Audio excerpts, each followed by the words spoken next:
తిరిగి BC news కి స్వాగతం. కూటమి ప్రభుత్వం వ్యవసాయ రంగాన్ని తీవ్ర సంక్షోభంలోకి నెట్టేస్తుందని, సాగునీరు అందక రాష్ట్రంలో రైతాంగం తీవ్ర వంచనకు గురైందని వైసీపీ ఎస్సీసీఎల్ అధ్యక్షుడు మాజీ ఎమ్మెల్యే టీజీఆర్ సుధాకర్ బాబు విమర్శించారు. తాడేపల్లిలోని పార్టీ కేంద్ర కార్యాలయంలో ఆయన మీడియాతో మాట్లాడుతూ జూలై 1వ తేదీన ప్రకాశం బ్యారేజ్ వద్ద ఎన్టీఆర్ జిల్లా కలెక్టర్ చేత ఖరీఫ్కు సాగునీరు విడుదల చేయించి తీరా 24 రోజుల తర్వాత కృష్ణా డెల్టాకు వరి సాగుకు నీళ్లు ఇవ్వలేమని మంత్రుల చేత ప్రకటించడం ఘోరమైన దగాని మండిపడ్డారు. ప్రభుత్వ ముందస్తు ప్రణాళిక రాహిత్యం వల్ల రైతాంగానికి జరిగిన 3,250 కోట్ల నష్టాన్ని తక్షణమే ప్రభుత్వమే చెల్లించాలని, ఈ మోసానికి బాధ్యత వహిస్తూ సీఎం చంద్రబాబు రైతులకు క్షమాపణ చెప్పాలని సుధాకర్ బాబు డిమాండ్ చేశారు. మొట్టమొదటి వ్యక్తి శ్రీ వైఎస్ జగన్మోహన్ రెడ్డి గారు, మా పార్టీ. కానీ దురదృష్టవశాత్తు చంద్రబాబు నాయుడు ప్రభుత్వం, చంద్రబాబు నాయుడు యొక్క అసలు రూపాన్ని నిన్న ముంచే మంత్రివర్గం ఓ ప్రెస్ మీట్ పెట్టి మంత్రివర్గ యొక్క సమావేశంలో తీసుకున్న ప్రభుత్వ నిర్ణయాలను ప్రకటించారు. ఆ ప్రకటనలు రైతులను వంచన చేస్తూ పీడించడానికి ఈ ప్రభుత్వం ఉన్నట్టుగా కనపడుతుంది. ఏ అంశాలు చర్చించారు, ఏ అంశాలు ప్రజలకు చెప్పాలి అంశం మీద తప్పనిసరిగా ముఖ్యమంత్రికి తెలియకుండా ఏ ఒక్క మాట కూడా మంత్రివర్గ సమావేశాలు అయిన తదుపరి జరిగే ప్రెస్ మీటు ఖచ్చితంగా ముఖ్యమంత్రి గారికి తెలిసే జరిగింది. ఆయన ఆదేశాల సారంగానే జరిగింది. కృష్ణా డెల్టా రైతులకు ఖరీఫ్ సీజన్లో నీళ్లు ఇవ్వలేము అని చెప్పారు. నీళ్లు ఇస్తాము, కానీ ఆ నీళ్లు ఆరుతడి పంటలకు లేదా వర్షాధారిత పంటలకు, మంచినీళ్ల అవసరాలకు మాత్రమే ఆ నీటిని వాడుకోవాలని ఆదేశాలు ఇచ్చినట్టుగా కలెక్టర్లకు మంత్రివర్గం సమావేశం అయిన తదుపరి ఈ డ్రామా నాయుడు అనే వ్యవసాయ మంత్రి ప్రకటన మరో డ్రామాకు తెరలేపారు. ఖరీఫ్లో నీళ్లు ఇస్తామని చెప్పి నట్టేట ముంచి రాష్ట్రం యొక్క రైతుల నడ్డి విడిచింది ఈ ప్రభుత్వం. ఖరీఫ్కి నీళ్లు ఇస్తామని చెప్పిన చంద్రబాబు నాయుడు ఈ డ్రామా నాయుడు మాటలు నమ్మాడో, లేకపోతే ఆయనే ఈ డ్రామా నాయుడుతో డ్రామాలు ఆడిస్తున్నాడో, ముందుగా వాళ్లే నీటిని విడుదల చేస్తున్నట్టుగా కృష్ణా డెల్టా రైతులకు సుమారుగా 13 లక్షల ఎకరాల రైతులకు ఇంచుమించుగా 30 లక్షల మంది రైతులకు లబ్ధి చేకూరే విధంగా ఉండబోతుంది అని స్వయాన కృష్ణా జిల్లా కలెక్టర్, ఎన్టీఆర్ జిల్లా కలెక్టర్ జూలై 1వ తారీఖు నాడు 2026 ప్రకాశం బ్యారేజ్ దగ్గర నీళ్లు వదిలి ఇక నుంచి మీరు బ్రహ్మాండంగా పండించుకోవచ్చు అని ఆయన జూలై 1వ తారీఖు చెప్పారు. ఈరోజు జూలై 24 రోజుల క్రితం రైతుల కోసం నీళ్లు వదులుతున్నామని ఎన్టీఆర్ జిల్లా కలెక్టర్ చెప్పాడు. ఈ కలెక్టర్ చెప్పిన మాటలు నమ్మిన రైతాంగం, సాధారణంగానే రైతులకు సీజన్ వస్తుంది, ఖరీఫ్ వస్తుంది అనగానే వ్యవసాయం మొదలు పెట్టుకునే ఓ సాంప్రదాయము, ఏర్వాకు సాగే సాంప్రదాయము, అదొక పండగ వాతావరణంలో రైతులు తన భూమిని అదును చేసుకుంటాడు పంటకు అనుకూలంగా. ఎప్పుడైతే కలెక్టర్ స్టేట్మెంట్ ఇచ్చాడో ఈ రాష్ట్రంలోని మరి ముఖ్యంగా కృష్ణా డెల్టా సంబంధించిన గోదావరి డెల్టాలో జీవో 390 రద్దు కోరుతూ రిజిస్ట్రేషన్ సేవా కేంద్రాల ఏర్పాటును వ్యతిరేకిస్తూ పశ్చిమ గోదావరి జిల్లా ఉండి సబ్ రిజిస్టర్ కార్యాలయం వద్ద దస్తావేజు లేఖల నిరసన పెండౌన్ కార్యక్రమానికి వైసీపీ ఉండి నియోజకవర్గ సమన్వయకర్త మంత్రి యోగేంద్ర బాబు సంఘీభావం తెలిపారు.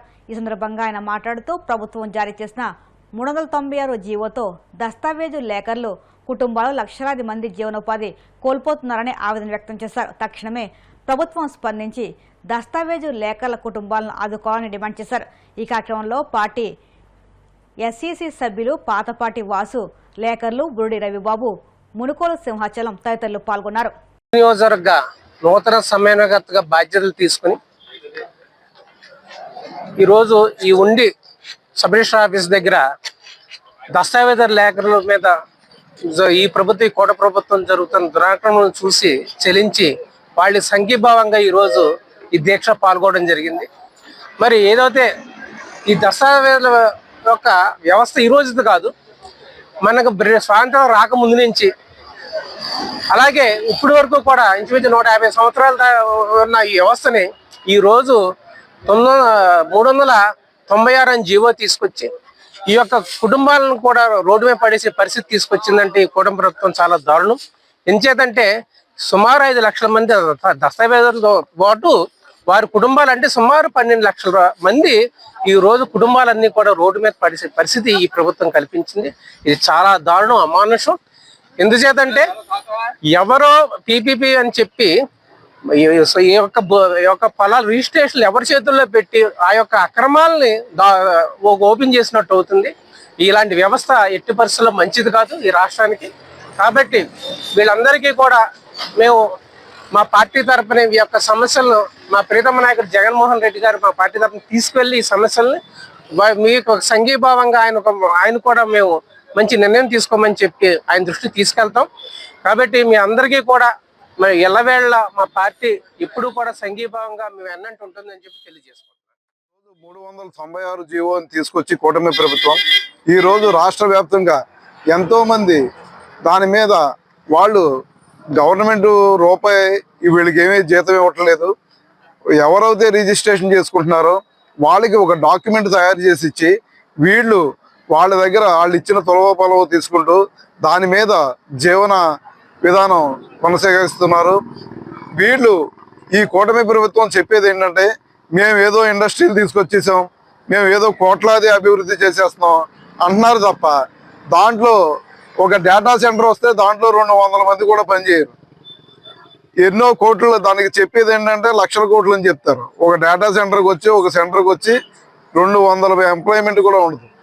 ఈ రిజిస్ట్రేషన్ల మీద వీళ్ళు దస్తావేజుల లేఖర్లు ఇవాళ రాష్ట్ర వ్యాప్తంగా దీని మీద ఓ 15 లక్షలు వాళ్ళ కుటుంబాలు అవుతాయి, వాళ్ళు అవుతాయి, ఫ్యామిలీలు అవుతాయి, వీళ్ళందరూ 15-20 లక్షల మంది దీని మీద జీవనాధారంతో బతుకుతున్నారు. అటువంటి వాళ్ళని ఏదో వాళ్ళకి ఎవరో డబ్బులు ఇచ్చేవాళ్ళని ఒక కంపెనీని తీసుకొచ్చి ఆ కంపెనీ సాఫ్ట్వేర్ వాళ్ళకి ఇచ్చి ఆ సాఫ్ట్వేర్ ద్వారా రిజిస్ట్రేషన్లు చేసేసి వాళ్ళు డబ్బులు తీసుకోవడానికి చేసే విధానం తప్ప దీంట్లో ఏ ఒక్క మానవుడికి రూపాయి రాదు. ఒక కార్పొరేట్ కంపెనీ దోచుకోవడానికే ఇదంతా చేసే పని. ఇక్కడ పోయేది 20 లక్షల మంది వాళ్ళ కుటుంబ సభ్యులు కానీ వాళ్ళు అయితే 20 లక్షల మంది జీవనాధారం కోల్పోతున్నారు. కాబట్టి వీళ్ళకి సాంఘీభావం తెలపడానికి మేమందరూ కూడా ఇక్కడికి రావడం జరిగింది. అలాగే రాబోయే రోజుల్లో మా జగన్మోహన్ రెడ్డి గారు ప్రభుత్వం ఏర్పాటు అవడం ఖాయం. ఆయన రాగానే ఇటువంటి విధానాలన్నింటినీ మళ్ళీ పునరుద్ధరించి వీళ్ళందరికీ కూడా ఆయన ప్రతి మానవుడికి జాబ్ కల్పించాలనే ఉద్దేశంతోనే అలాగే ఎన్నో విధాలుగా సచివాలయాలు తీసుకొచ్చి సామాన్యులకు కార్పొరేట్ స్థాయి ఎముకలు కీళ్ల వైద్య సేవలను ఉచితంగా అందించాలనే లక్ష్యంతో Tirumala Tirupati Devasthanam BIRD hospital Chintamaneni charitable trust సంయుక్త ఆధ్వర్యంలో ఏలూరు జిల్లా భీముడలు జంక్షన్లోని వీసీ కన్వెన్షన్ హాల్లో శనివారం భారీ ఉచిత ఆర్థోపెటిక్ వైద్య శిబిరం నిర్వహించారు. శిబిరాన్ని Denduluru MLA Chintamaneni Prabhakar, AP APCO chairman Ganni Veeranjaneyulu, TTD BIRD hospital director doctor Guduru Jagadish సంయుక్తంగా ప్రారంభించారు.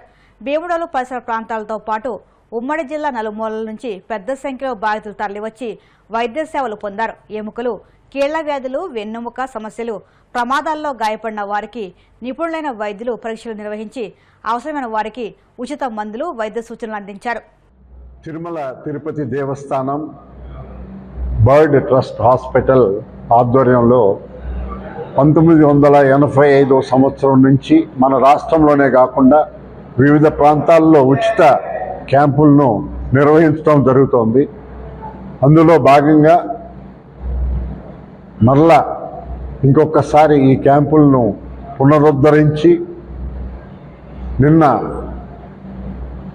మన ఏలూరు దగ్గర దెందులూరులో మరియు ఈరోజు ఇక్కడ భీమడోల్లో క్యాంపులు నిర్వహించడం జరుగుతోంది.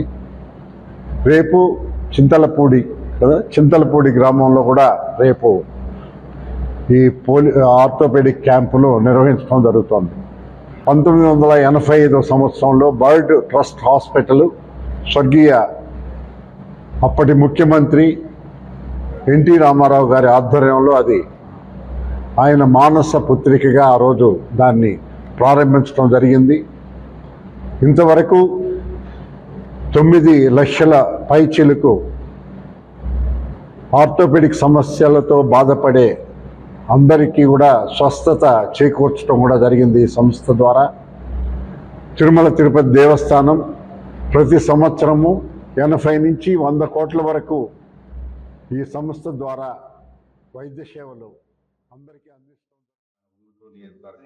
వేమలూరు గ్రామంలో బీసీ కన్వెన్షన్ హాల్లో మరి ప్రముఖ ఆర్థోపెడిక్ వైద్యులైనటువంటి, ఎందుకంటే మన ఆంధ్రప్రదేశే కాదు, తెలంగాణే కాదు, దేశంలోనే ప్రముఖ డాక్టర్లు ఒకరైనటువంటి పెద్దలు డాక్టర్ జగదీష్ గారి యొక్క నేతృత్వంలో మరి ఉచితంగా ఏదైతే ఆర్థో సమస్యలు ఉన్నటువంటి మరి పేషెంట్ ఎవరైతే ఉన్నారో వాళ్ళందరికీ కూడా గత వారం 10 రోజులుగా కూడా అందరికీ కూడా తెలియజేసి మరి చింతమనేని ప్రభాకర్ గారి యొక్క మరి సహకారంతో మరి పెద్దలు డాక్టర్ జగదీష్ గారు ఈ రోజు మన గుంటూరు నియోజకవర్గానికి ఉచితంగా ఎవరైతే ఈ ఆర్థో సమస్యలు కూడా మరి చూసి వారి సలహాలు ఇవ్వడమే కాకుండా రాబోయే రోజుల్లో వారికి ఏదైనా ఆపరేషన్ అవసరం అయితే ఆపరేషన్ కూడా మనమే చేద్దామని చెప్పి మరి వారు చేసినటువంటి సహాయానికి ముఖ్యంగా డాక్టర్ జగదీష్ గారికి గుంటూరు నియోజకవర్గం తరఫున మరి ఎవరైతే ఈ ఆర్థో సమస్యలు పేషెంట్లు ఉన్నారో వాళ్ళందరి తరఫున హృదయపూర్వక కృతజ్ఞతలు తెలియజేస్తూ రాబోయే రోజుల్లో మరి ఇటువంటి ప్రముఖ వైద్యుల మరి పర్యవేక్షణలో ఈ రాష్ట్రంలో ఉన్నటువంటి అన్ని కూడా ముఖ్యంగా చంద్రబాబు నాయుడు గారు కూడా అత్యంత సన్నిహితుడైనటువంటి డాక్టర్ జగదీష్ గారు ఇక్కడ రావడం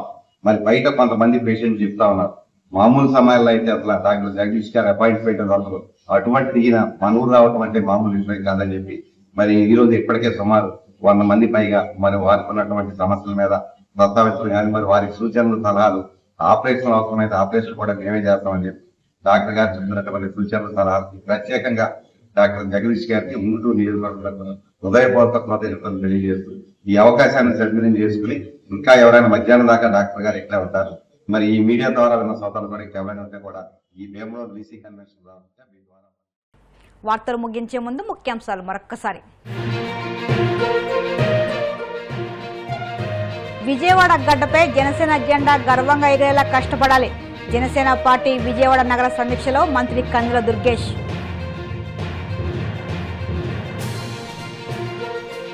కూటమి స్ఫూర్తిని నిలబెట్టుకుంటూ జనసేన పార్టీ సిద్ధాంతాల పట్ల ప్రజలను ఆకర్షితులు చేయాలి. ప్రభుత్వ విప్ తాడేపల్లిగూడెం ఎమ్మెల్యే బొలిశెట్టి శ్రీనివాస్ సూచనలు. నీట్ సాగుతో ఢిల్లీ వేదికగా మత విద్వేషాలను రెచ్చగొట్టేందుకు కుట్రలు చేస్తున్నారు. విపక్ష నేతలపై మండిపడ్డ బీజేపీ రాష్ట్ర అధ్యక్షుడు పీవీఎన్ మాధవ్. ప్రభుత్వ ముందస్తు ప్రణాళిక రాహిత్యం వల్ల రైతాంగానికి జరిగిన 3,750 కోట్ల నష్టాన్ని ప్రభుత్వమే చెల్లించాలి.